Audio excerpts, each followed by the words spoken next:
You can't even pinpoint when it began. Not exactly. There wasn't some dramatic collapse, no single tragedy, no clear moment when everything fell apart.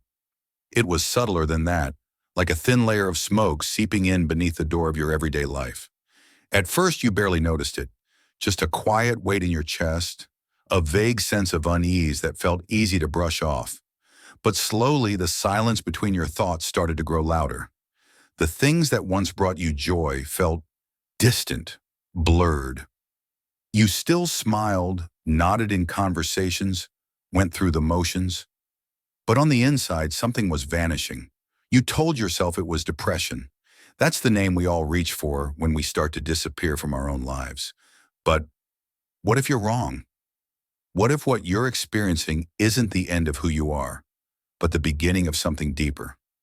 Carl Jung spent 6 years of his life diving headfirst into this exact kind of darkness. He didn't call it a mental breakdown. He called it a descent into the self. And from that descent came the Red Book, his most mysterious, sacred, and unsettling creation. A book filled not with polished theories, but with madness, visions, archetypes, dialogues with gods, demons, shadows. A book he locked away during his lifetime, convinced the world wasn't ready.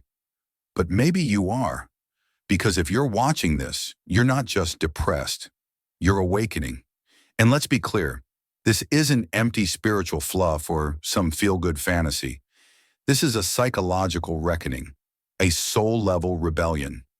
Right now, you feel lost, empty. You wake up already tired. You go through your day without caring about your goals. People ask you what's wrong, and you have no words. You cry when no one sees. You wear strength like a mask. But here's the uncomfortable truth Jung discovered in his descent. Depression is not always a malfunction. Sometimes it's the soul's way of rejecting a life it no longer sees as true. You are not broken. You're being summoned, called inward, dragged down into the deep, dark chambers of your unconscious, not to escape, but to emerge transformed. Because the Red Book wasn't just a diary. It was a guide, a psychological map of what happens when a human being stops pretending and starts confronting everything they've suppressed. Jung didn't write it from stability. He wrote it in the fire of what he called his confrontation with the unconscious. He saw terrifying visions. He heard voices. He met mythic figures within himself who shattered every illusion he had about who he was. But what he uncovered wasn't insanity. It was truth. So now let me ask you the question that sits at the core of this entire video. What if the numbness you feel isn't the absence of feeling, but the voice of a self that no longer fits? What if what you're calling depression isn't a chemical imbalance, but a soul imbalance? What if the goals you chase, the roles you play, the identity you wear, was never really yours to begin with? And now, the mask is starting to rot, and your soul refuses to play along. This isn't dysfunction. This is a spiritual mutiny. Jung once said something that should hit like a punch to the gut. People will do anything, no matter how absurd, to avoid facing their own soul. But not you, because if you've made it here, then deep down, you already know. The pain isn't random, it's a message. And now, let's go deeper. Because in the next part, we'll explore exactly what Jung discovered when he finally stopped running and listened. Your depression is not the enemy. It's a signal, a messenger with a message too important to ignore. Not just about your past, but about the false identity you've unknowingly grown attached to. That mask you wear every day, the roles you play to be accepted, praised, or simply left alone, that's not you. Let me give you a picture. A metaphor Carl Jung would have understood deeply. Imagine you're standing in a large house. Every room upstairs is filled with people. You've learned to smile, to say the right things, to play the part. You've mastered the performance. Charming, agreeable, responsible. You've tried everything to belong, but one day you quietly slip away from the crowd. You descend into the basement. It's cold down here, dimly lit, silent. You're alone. And this is where most people panic. This is where they run back upstairs, back to the warmth, the noise, the distraction, the comfort of pretending. But something inside you says stay. And if you do, if you sit there long enough in the discomfort, in the quiet, you begin to hear whispers, not from the outside world, but from somewhere much deeper. One of those whispers finally speaks. I've been waiting for you. That voice? That's the real you. The part of yourself you abandoned to survive. The part that never wanted to be perfect. Only real. Only whole. The Red Book was Jung's record of what happened when he refused to run back upstairs. He didn't numb the pain. He didn't rush to fix it. He sat in the shadows. He faced the confusion. He met gods, monsters, fractured selves. He walked straight into the chaos of his own mind. And no, it didn't give him answers immediately. He found disorientation, terror, madness. But through it all, he listened. He kept going. And in the depths, he found something else. His soul. So what does this mean for you? It means maybe you don't need to snap out of it. Maybe you don't need to force a smile or adjust your attitude like it's a technical glitch. Maybe you don't need another self-help trick or another pill to silence the signal. Maybe it's what you need is to descend, to stop fighting it, to let the identity you've clung to crumble, to sit in the silence long enough for the real voice inside you to emerge. Not the ego, not the performance, but you, because that's what this video is really about. Reversing everything you've been told about depression. You are not weak. You are not broken.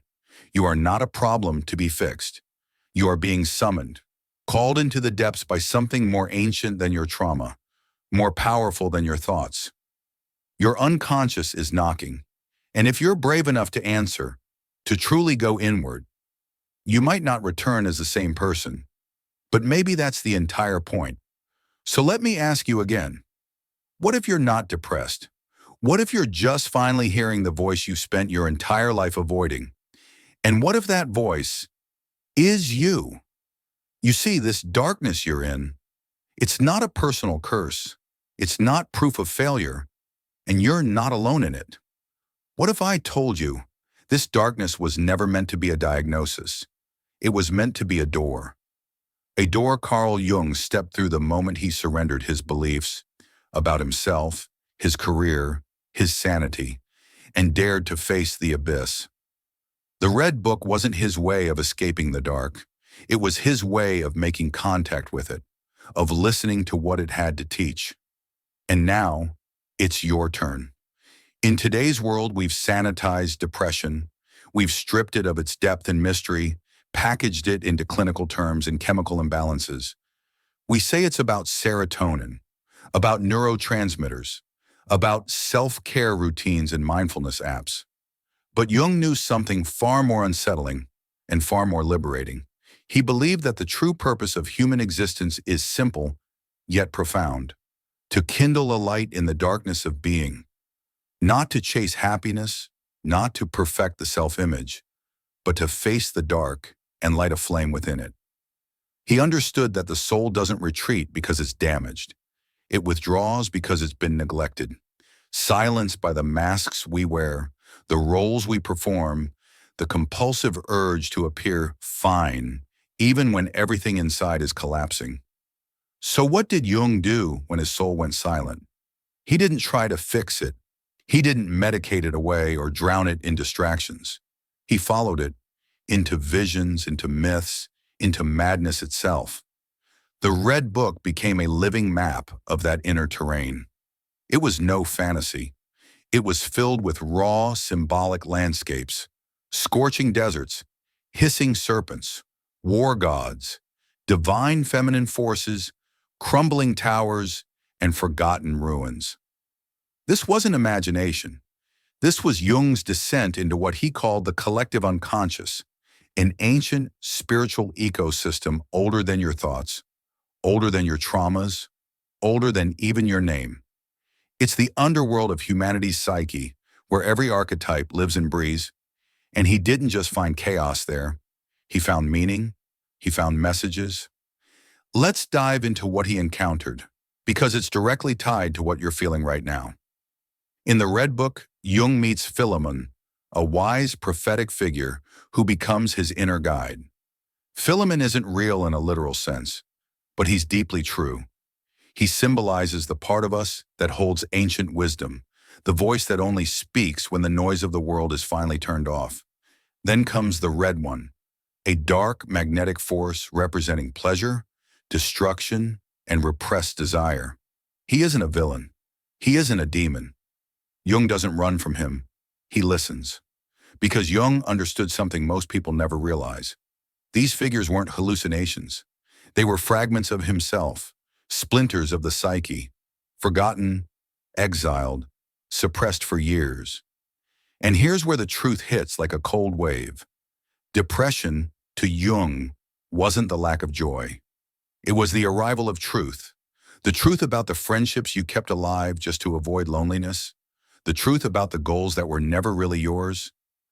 The truth about the identities you built to survive, not to live. And when the soul gets fed up with pretending, it doesn't explode, it shuts down. Numbness, exhaustion, disconnection, apathy. These aren't malfunctions. They're messages. This is your unconscious turning off the surface signals because it needs you to go deeper. And Jung's journey through the Red Book is so relevant now because he stopped treating the unconscious like a disorder. He started treating it like a language, a symbolic language, a language of dreams, of random moods, of unexplainable emotions that don't obey logic but still carry meaning. A language only silence can translate. What you called depression, Jung called an initiation, a psychic death. And like all deaths, it's messy. It strips you. You lose your drive. You lose your certainty. You lose people. You even lose the self you thought you were. But in that loss, something ancient stirs, something honest, a self that isn't built to please, a self that doesn't perform, a self that has nothing left to prove and no need to apologize for existing. And in the next chapter, we'll go even further into the symbolic world Jung mapped out and what those symbols are trying to tell you about your own rebirth. Let's be brutally honest. Awakening, the real kind, doesn't look graceful. It doesn't look like a yoga retreat or a perfect morning routine. It looks like chaos, collapse. It looks like losing your grip on everything you thought you were. You isolate, you cry and have no idea why. One moment you're numb, the next you're overwhelmed with rage, shame, or a kind of spiritual nausea that no amount of positivity can fix. You stop wanting things. You stop trying. At times it may feel like you're already dead, just walking through the motions with a hollow chest. But Jung warned us about this. He said, there is no coming to consciousness without pain, because becoming real is not a lifestyle. It's a sacrifice. You give up being liked in order to become whole. You let go of being understood in order to be authentic. You trade comfort, not for suffering, but for something far more alive. Here's the truth no one wants to say out loud. Depression, what society labels and medicates, is often the surface name for a soul in the middle of radical realignment, a total spiritual reconfiguration, and the system hates that. Society doesn't want awakened people, because awakened people can't be manipulated. They don't chase illusions. They stop buying false love. They stop faking smiles to keep the peace. They stop living for applause. They walk away. They live on truth, not approval. That's what the Red Book really revealed. Not just strange visions and archetypes, but freedom. The kind of freedom that comes from refusing to keep betraying yourself just to be accepted. So if you feel like you're losing your mind, if your old life feels like it's falling apart, if the mask you've worn for years suddenly feels unbearable, don't panic. You're not broken. You're becoming. You're becoming someone who can no longer play dead just to fit in. Someone who no longer waits for permission to feel. Someone who refuses to keep shrinking just to belong. You're not going backwards. You're not unraveling. You're waking up inside a life that was never designed to hold your real self. And that pain you're feeling, that unbearable pressure in your chest, that's not dysfunction. That's your larger soul, pushing against the small life you've outgrown. That's the sound of your inner world cracking open. It's your unconscious screaming, "This life no longer fits. Become more." That's not depression. That's the birth of your awakening. But here's the part they never talk about. Everyone loves the idea of healing, of transformation, of spiritual growth. But no one warns you about this part, the stretch of the path where you feel like you're slowly dying inside. Not physically, spiritually. Because when you finally stop performing, when your soul begins pulling you inward, when the noise of the world fades into a haunting quiet, what you're left with is silence, and it's deafening. You thought awakening would feel like light, like clarity, like peace, but at first it feels like loss. You stop craving the things you used to obsess over. You stop relating to the people you used to laugh with. You walk into the same rooms, but they feel like alien landscapes. The music you once loved feels hollow. Your ambitions slip through your fingers, and you look in the mirror and realize you don't know who you are anymore. It's terrifying, but it's also the only real way forward. Enlightenment doesn't come from imagining figures of light, but by making the darkness conscious. And here's the truth most people never prepare for. The darkness you're confronting, it's not out there. It's you. It's the forgotten parts of yourself, the anger, the sadness, the dreams, the boundaries. You had to bury to be accepted, to be liked, to feel safe. So what actually happens when your soul starts to wake up? The shift begins quietly but powerfully. 1. Your relationships begin to crack. Not in some dramatic explosion, but slowly, like old bridges giving way under weight they were never designed to carry. Conversations that used to feel normal now seem hollow. You start noticing how much effort you've been pouring into keeping connections alive. You were always the one listening, always the one fixing, always the one bending. And then one day, you stop. You stop texting first. Stop laughing just to avoid conflict. Stop responding to friendships that feel lifeless. And when you do, people get uncomfortable.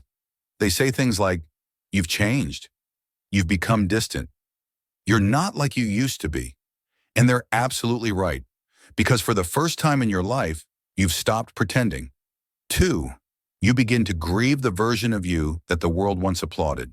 Yes, grieve. Because that person, the perfectionist, the high achiever, the people pleaser, the strong one, wasn't fake. They were your armor. They were your survival strategy in a world that rewards performance and punishes authenticity. But survival masks come with a cost. And now as you peel them off, one by one, you may feel something unexpected.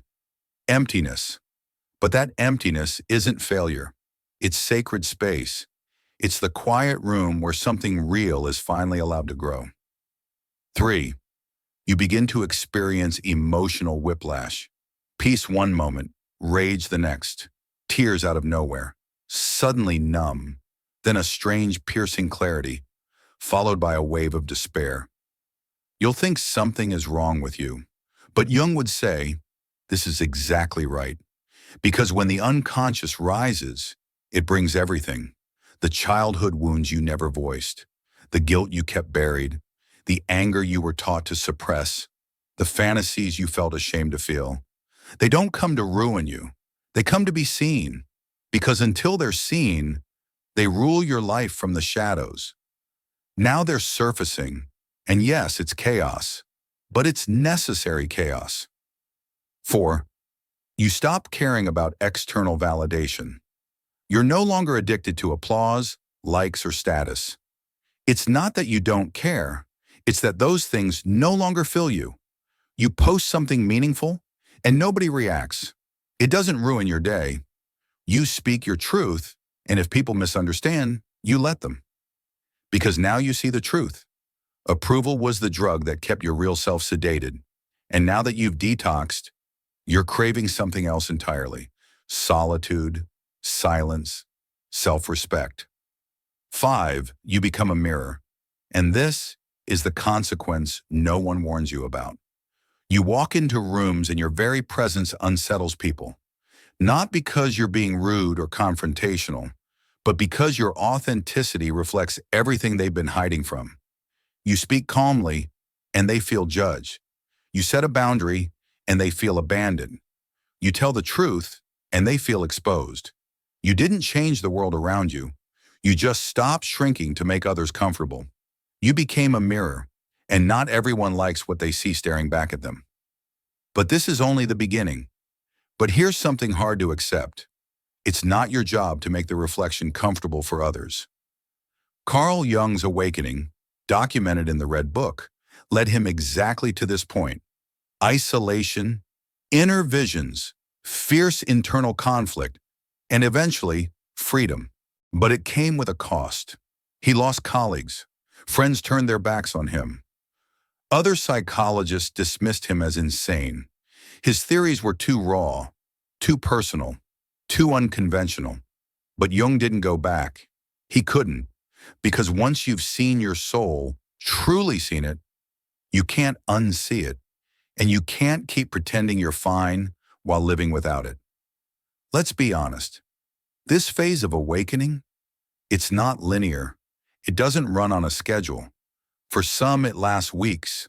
For others, months or even years. But no matter how long it takes, it always leads to one destination: truth. And truth doesn't care if you're comfortable. It doesn't come with a warm blanket and a smile. It comes with fire. But once the fire burns away what's false, what's left is something priceless: clarity. And with clarity comes a quiet joy. Not the performative joy you wear on your face for others, but a deep, grounded sense of peace that no one can fake and no one can take from you.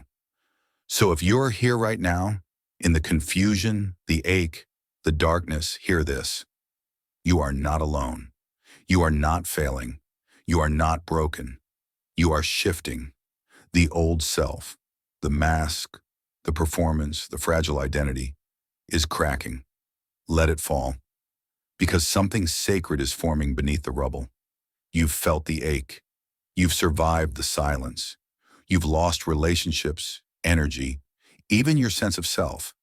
And now you're standing in the space between. You're not who you used to be, but you're not fully you yet either. This is the in-between. And this place, though uncomfortable, is sacred. Because this is where the real self is forged, not through willpower, not through affirmations, but through surrender. Let's be crystal clear. Breaking free doesn't mean escaping. It means integrating. If you run from the pain, you'll just recreate it in new disguises. New addictions, new relationships, new identities that feel just as hollow. If you reject your shadow, it will sneak back into your life as anxiety, toxic love, or counterfeit success. Avoid the descent, and you risk living half asleep forever. Carl Jung didn't become powerful because he avoided madness. He became powerful because he walked through it, consciously. And on the other side, he didn't return with polished theories. He returned with fire. So what does it mean to truly break free? Not as a coping strategy, but as a soul rising from its own ashes. Here's what that path looks like. 1. Let go of your need to be understood. You've spent your entire life explaining yourself. To your parents, to your friends, to society, but not anymore. You weren't born to be understood. You were born to be whole. And wholeness means that some people will misunderstand you. They'll call you selfish, cold, distant, strange. Let them. To be misunderstood is the price of authenticity. As Jung said, the privilege of a lifetime is to become who you truly are. When you stop chasing validation, you become free, and your truth becomes its own protection. 2. Accept that you are not who you thought you were. Your identity was built in survival, in trauma, in pleasing, in projecting an image. You believed you were strong because you didn't cry. You thought you were kind because you never said no. You thought staying busy meant you were healed. You called it strength, discipline, responsibility. But now you see it clearly. It was compensation, a mask, a coping strategy, a way to feel in control, loved, valuable. And when you let it go, when you finally release the version of yourself built to survive, it feels like death. Because in a way, it is. You are mourning a self who did everything they could to feel worthy. The one who smiled through pain, who said yes when they wanted to scream no, who carried everyone else's weight just to feel needed. Don't hate that version of yourself. Don't shame them. Thank them. They got you this far. They kept you alive. They protected your softness in a world that didn't know what to do with it. Now, bury them gently and take your next step forward without the mask. 3. Build a new ritual around your silence. In the Red Book, Jung didn't just sit and think. He listened. He journaled. He painted. He walked through nature. He meditated. He treated his silence not as a punishment, but as a temple. That's what you must do now. Don't run from the quiet. Don't fill it with noise. Enter it. Let silence become sacred space. Let it speak to you. Let it echo through the hallways of your soul. Let it show you the truths you were too distracted, too afraid, too busy to hear. Because silence is not empty. It's full of every truth you've ignored because the world wouldn't stop talking. 4. Create a new inner Torah, a code for your soul. When the old world collapses, don't rebuild the same prison. Don't recreate what broke you.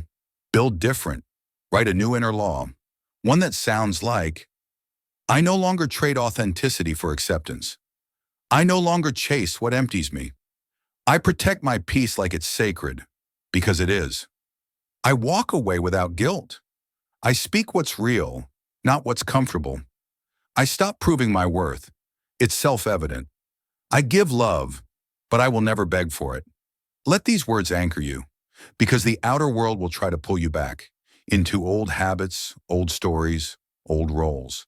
And when it does, your new self will smile and say, I don't live there anymore. 5. Transcend the label of depression.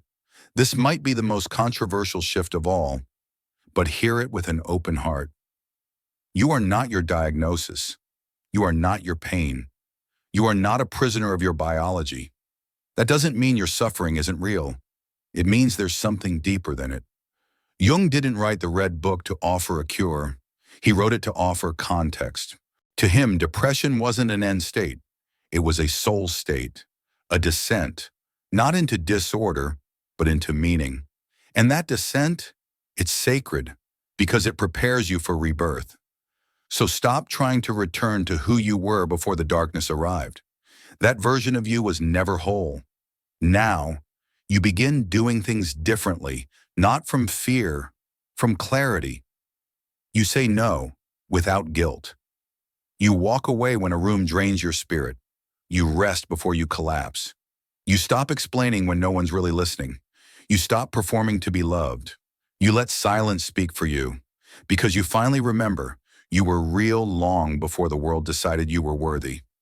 This journey isn't about becoming someone new. It's about stripping away everything that was never you to begin with. That's what Jung did. He walked through his personal hell. He didn't come back with empty quotes or polished theories. He came back with truth that reshaped psychology itself, because he dared to face the one thing most people run from, himself. And you have that same power. But here's the twist. It won't come from more struggle. It doesn't come from trying harder. It doesn't come from fixing yourself. It comes through surrender, through sitting in your own fire long enough to realize you were never broken. You were just buried beneath the expectations, the labels, the masks, buried beneath years of pretending to be okay, buried beneath everything the world told you to be. And now, finally, you begin to rise. Not perfectly, not with a polished smile or a filtered glow, but truthfully, raw, honest, real. You don't walk the same anymore. You don't carry yourself with performance. You carry yourself with presence, not to impress, but simply to exist, to take up space without apology, to move through the world with sight, not just eyes, but awareness. And yes, you'll lose people along the way. Let them go. Not everyone is meant to walk with the awakened version of you. You'll question yourself. You'll doubt. You'll wonder if you're doing it wrong. But keep walking. Keep choosing truth over comfort. Keep showing up, even when no one sees you. Because in the stillness, in the loneliness, in the echo chamber of your own silence, you will meet someone you've been waiting your whole life to find. You, the one who didn't run, the one who sat in the dark, the one who felt the pain and didn't numb it, the one who faced the shadow and stayed, the one who kept breathing when it would have been easier to disappear. And now that you've seen what's real, you won't trade it, not for comfort, not for popularity, not for anything. So here it is, the final echo. The sacred truth whispered in the soul of everyone brave enough to descend into their darkness and rise from it. You are not depressed. You are remembering who you are. And no, you're not finished, not even close. You're just getting started.